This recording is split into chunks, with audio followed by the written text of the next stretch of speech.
Hello everyone, very good evening. I hope you are fine. Welcome to expert classes by Manju ma'am. Student, आज से हम आप लोगों का जो बच्चे हमारे UP TGT PGT home science की तैयारी कर रहे हैं तो उनके लिए आज से ये क्लास स्टार्ट है. ये सारे क्वेश्चन आपके टीजीटी पीजीटी बिहार टीआरई 4 और आपके नेट में भी आने वाले हैं. सारे इंपॉर्टेंट क्वेश्चन का ये कलेक्शन है. तो आइए देखिए, पहला क्वेश्चन है आप लोगों का कि प्रसार शिक्षण का आखिरी चरण कौन सा है. ठीक है, तो प्रसार शिक्षण का जो है आखिरी चरण के बारे में हम देखते हैं कि आखिरी चरण कौन सा है. तो पहला ऑप्शन क्या दिया है, ध्यानाकर्षण. दूसरा ऑप्शन है संतुष्टि. तीसरा ऑप्शन है आकांक्षा. चौथा ऑप्शन है जानकारी. तो याद रखिएगा स्टूडेंट कि जो है आखिरी चरण जो हो यहाँ पर क्या हो जाएगा प्रसार शिक्षण का, तो ये आपका सेकेंड ऑप्शन हो जाएगा संतुष्टि. ठीक है, जबकि आखिरी चरण जो होता है मूल्यांकन होता है, लेकिन मूल्यांकन के पहले यहाँ ऑप्शन में तो दिया नहीं है, संतुष्टि दिया है, तो इसलिए हमारा क्या हो जाएगा संतुष्टि हो जाएगा. अब आइए देखिए इसका जो है प्रसार शिक्षण के क्वेश्चन ऐसे भी आ सकते हैं कि प्रसार शिक्षण के कुल कितने चरण हैं. तो क्या बताएंगे कि 8 चरण होते. पहला क्या आपका ध्यानाकर्षण जिसको हम अटेंशन बोलते हैं. दूसरा अभिरुचि इंटरेस्ट. तीसरा आपका आकांक्षा डिजायर विश्वास. कॉन्विक्शन और जानकारी, या इसी को हम जानकारी के साथ साथ जानकारी भी हो सकता है और कहीं कहीं क्या है ऑप्शन में आपको ज्ञान भी दिया जा सकता है. ठीक है, जानकारी या ज्ञान जिसको हम इंग्लिश में नॉलेज बोलते हैं. छठा आपका एक्शन क्रिया होता है. सातवां संतुष्टि जिसको हम सेटिस्फैक्शन और मूल्यांकन. और इसका जो ट्रिक होता है एडिकास जो होता है. ठीक है, इसका ट्रिक क्या है एडकास से आप लोग इसको याद रखिएगा. एडकास जो होता है इसका ट्रिक है. जैसे A for attention, I for interest, D for desire, C for conviction, K for knowledge, A for action, S for satisfaction और ई फॉर इवेल्यूशन. ओके, आगे अगला प्रश्न देखते हैं. अगला प्रश्न क्या है, निम्न में से किसे होगा यहाँ पर. ठीक है, निम्न में से किसे गृह, या यहाँ पर टाइपिंग मिस्टेक है, गृह व्यवस्था का हृदय कहा जाता है. पहला ऑप्शन है आयोजन क्रिया. दूसरा ऑप्शन है निर्णय क्रिया. तीसरा ऑप्शन नियंत्रण क्रिया. चौथा ऑप्शन इनमें से कोई नहीं.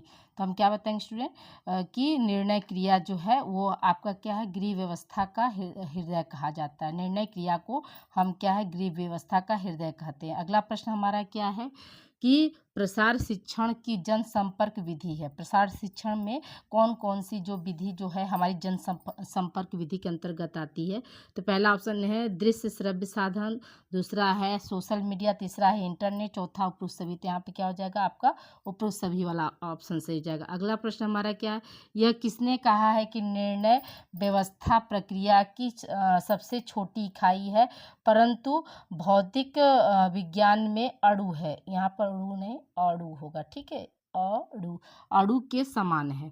देखिए यह मतलब यहाँ पर कथन जो है निर्णय व्यवस्था प्रक्रिया की सबसे छोटी इकाई है किंतु यह भौतिक विज्ञान में अणु के समान है.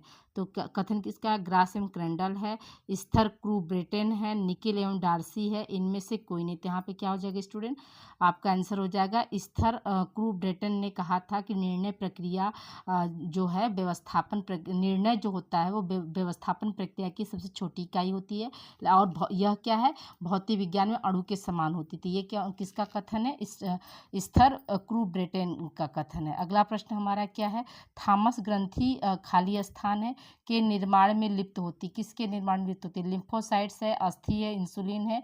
इनमें से कोई नहीं. तो देखिए ये पिछले 2021 में ये पीजीटी में क्वेश्चन आया था. तो इसका आंसर क्या हो जाएगा, लिम्फोसाइट्स हो जाएगा. अगले प्रश्न की ओर बढ़ते हैं. अगला प्रश्न हमारा क्या है, नवाचार की विशेषताएं हैं. नवाचार की क्या क्या विशेषताएं होती है जिसको हम इनोवेटर बोलते हैं इंग्लिश में. तो पहला ऑप्शन क्या दिया है आपका पूर्वानुभव. दूसरा ऑप्शन है प्रत्यक्षता. तीसरा ऑप्शन है जन संचार माध्यम. चौथा ऑप्शन है सरलता तथा स्पष्टता. यहाँ पे क्या हो जाएगा आपका उपरोक्त सभी वाला ऑप्शन सही हो जाएगा कि नवाचार की विशेषताएं क्या क्या होती है, पूर्वानुमान भी होता है, इसमें प्रत्यक्षता भी पाई जाती है, जनसंचार का माध्यम भी होता है और जो नवाचार होता है वो सरल और स्पष्ट होना चाहिए. तभी क्या होगा, तभी लोग जो है नवाचार को जो है मतलब अपनाएंगे. अगला प्रश्न हमारा क्या है, नवाचार विचरण को प्रभावित करने वाले कारक है. पहला ऑप्शन क्या दिया है, परिवर्तन अभिकर्ता. दूसरा ऑप्शन है आर्थिक कारक. तीसरा ऑप्शन है तकनीकी कारक. चौथा ऑप्शन है उपरोक्त सभी. यहाँ पे क्या हो जाएगा आपका उपरोक्त सभी वाला ऑप्शन यहाँ पे सही हो जाएगा. अगले प्रश्न की ओर बढ़ते हैं. अगला प्रश्न हमारा क्या है, नवाचार अभिग्रहण प्रक्रिया के चरण है. नवाचार अभिग्रहण प्रक्रिया के चरण कितने हैं, 5 हैं, 6 होते हैं, 8 होते हैं या 10 होते हैं. तो याद रखिएगा नवाचार अभिग्रहण प्रक्रिया का जो कितने चरण होते हैं, 5 चरण होते हैं. अगले प्रश्न की ओर बढ़ते हैं. अगला प्रश्न प्रश्न हमारा क्या है कि नवाचार अभिग्रहण प्रक्रिया के कितने चरण होते हैं। पहला ऑप्शन क्या दिया, जागरूकता है, दूसरा ऑप्शन रुचि है, तीसरा ऑप्शन मूल्यांकन, चौथा ऑप्शन प्रथम परीक्षण और पांचवा ऑप्शन है स्वीकृति। अब देखिए यहाँ पे क्या है, ये पांचों चरण जो है, यहाँ पर ऑप्शन हम नहीं दे पाए स्टूडेंट, ठीक है। तो यहाँ पे क्या होगा, ये पांचों चरण जो है क्या है, नवाचार अभिग्रहण प्रक्रिया के जो जागरूकता भी होनी चाहिए, रुचि भी होनी चाहिए, मूल्यांकन और प्रथम पहली बार जो है परीक्षण करना चाहिए। फिर परीक्षण करने के बाद ही क्या होता है, मतलब नवाचार को लोग क्या करते हैं, स्वीकार करते हैं। अगले प्रश्न की ओर बढ़ते हैं। अगला प्रश्न हमारा क्या है कि राष्ट्रीय प्रौढ़ शिक्षा कार्यक्रम की शुरुआत कब हुई थी। 1978, 1989, 1975, 1977। यहाँ पे क्या हो जाएगा, राष्ट्रीय प्रौढ़ शिक्षा कार्यक्रम का जो है शुरुआत कब हुआ था, 1978 ईस्वी में हुआ था। अगले प्रश्न की ओर बढ़ते हैं। अगला प्रश्न हमारा क्या, द्विविम आयाम के उदाहरण है, ठीक है, कौन कौन से। तो चार्ट और पोस्टर है, फोल्डर तथा फ्लैश कार्ड है, लीफलेट तथा पंपलेट है, उपरोक्त सभी। तो यहाँ पे क्या हो जाएगा आपका उपरोक्त सभी वाला ऑप्शन हो जाएगा। द्विविम आयाम के उदाहरण कौन है, तो आपके उपरोक्त चार्ट और पोस्टर भी आते हैं, फोल्डर और फ्लैश कार्ड भी आता है, लीफलेट और पंपलेट दोनों आते हैं, ठीक है। अगले प्रश्न की ओर बढ़ते हैं। अगला प्रश्न हमारा क्या है, प्रक्षेपित शिक्षण प्रोजेक्टर टीचिंग एड्स, जिसे प्रक्षेपित शिक्षण को इंग्लिश हम क्या बोलते हैं, प्रोजेक्टर टीचिंग एड्स सामग्री के अंतर्गत आते हैं, क्या आते हैं। तो देखिए पहला ऑप्शन दिया है आपका फिल्म प्रोजेक्टर तथा स्लाइड प्रोजेक्टर, दूसरा ऑप्शन है ओवरहेड प्रोजेक्टर, तीसरा ऑप्शन है ओपेक प्रोजेक्टर और चौथा उपरोक्त सभी। तो यहाँ पे क्या हो जाएगा आपका आंसर कौन सा हो जाएगा, उपरोक्त सभी। जो प्रोजेक्टेड टीचिंग एड्स जो होते हैं उसके अंतर्गत क्या क्या आएंगे आपके, तो फिल्म प्रोजेक्टर भी होता है और स्लाइड भी हम करते हैं, ओवरहेड प्रोजेक्टर का भी हम इस्तेमाल करते हैं और ओपेक प्रोजेक्टर का भी इस्तेमाल करते हैं। इसलिए क्या है आपका उपरोक्त सभी वाला ऑप्शन यहाँ पे हो जाएगा। फिर अगला प्रश्न हमारा क्या है कि गैर प्रक्षेपित शिक्षण सामग्री यानी नॉन प्रोजेक्टेड टीचिंग एड्स के अंतर्गत क्या क्या आते हैं। तो देखिए फ्लैश कार्ड, चार्ट, पोस्टर है, दूसरा है फनेल एंड ग्राफ, पुस्तकें, बुलेटिन, तीसरा है लीफलेट, पंपलेट और चौथा उपरोक्त सभी। तो यहाँ पे क्या हो जाएगा आपका उपरोक्त सभी वाला ऑप्शन यहाँ पे सही हो जाएगा।